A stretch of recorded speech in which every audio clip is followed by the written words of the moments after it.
Bonjour à tous, Jean Robin, journaliste et éditeur. Alors pour cette deuxième vidéo sur la série Bigard et le 11 septembre, je suis avec Thierry Ardisson toujours. Ouais. Et avec monsieur le président Nicolas Sarkozy. Bonjour monsieur le président. Je vous demande de bien vouloir excuser mon retard, qui est dû à la longueur du dialogue que je viens d'avoir avec monsieur Poutine. Pas de problème monsieur le président, vous êtes tout excusé. Alors, voilà, je rappelle comme d'habitude la thèse de Jean-Marie Bigard. Donc les chasseurs américains n'ont pas décollé pour intercepter les Boeing alors qu'il faut entre 6 et 10 minutes, nous dit Jean-Marie Bigard, pour se trouver à côté de l'avion de ligne ayant un comportement bizarre. Enfin, les responsables des chasseurs qui n'ont pas décollé ce jour-là n'ont pas été sanctionnés mais ont été promus. Tout va bien, monsieur le président? Quand on est invité, on a le droit que les gens vous disent bonjour quand même. Pardon, bonjour, monsieur le président Nicolas Sarkozy. Alors, voilà mon analyse sur cette affaire. Il est toujours facile d'avoir à analyser un événement après qu'il ait eu lieu. Jean-Marie Bigard avait certainement l'intelligence d'imaginer que dès l'an 2000, des Boeing seraient utilisés pour aller s'encastrer et s'exploser dans des tours où travaillent des milliers de gens. Bon. Mais tant qu'un événement comme celui-ci ne s'est pas produit, il est littéralement impossible de le prévoir à coup sûr.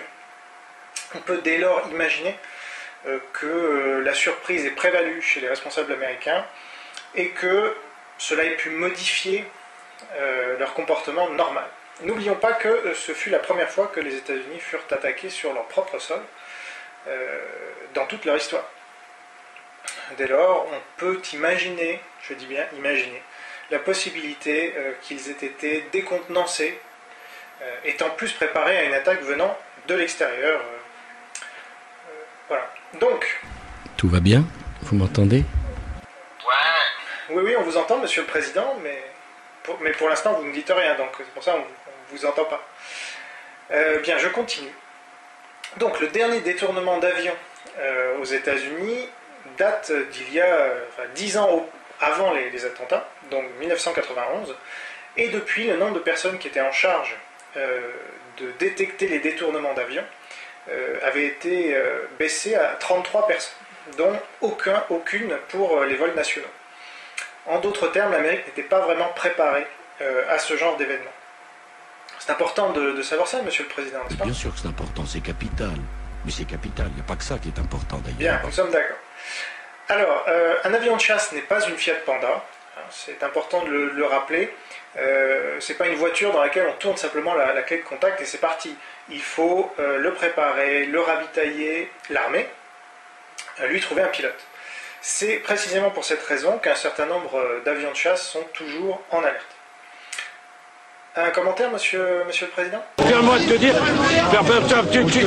bah viens. Bien, merci monsieur le président pour ce commentaire tout à fait pertinent. Bien, je continue. Alors 5 voire 6 exercices, dont un au moins mettant en scène un avion détourné, avaient lieu ce matin-là. Ce matin du 11 septembre.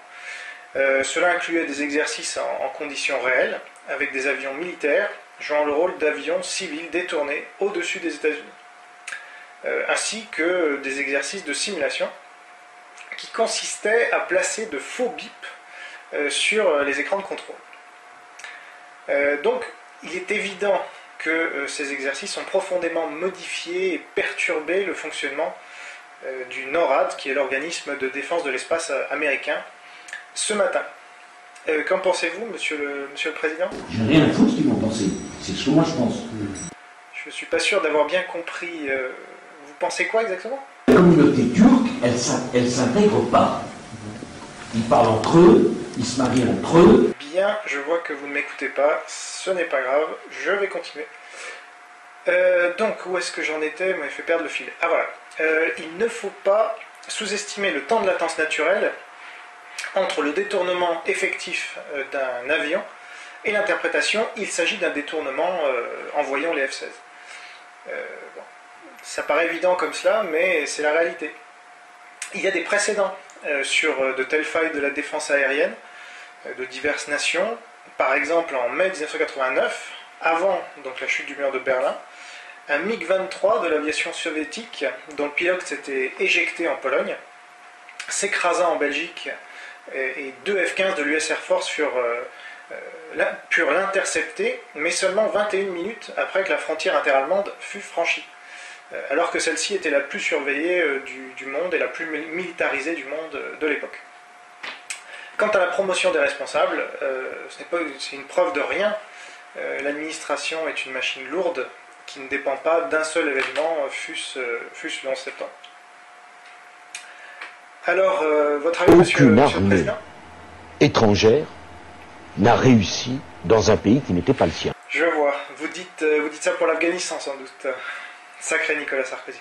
Allez, je vous dis à demain pour la vidéo numéro 3.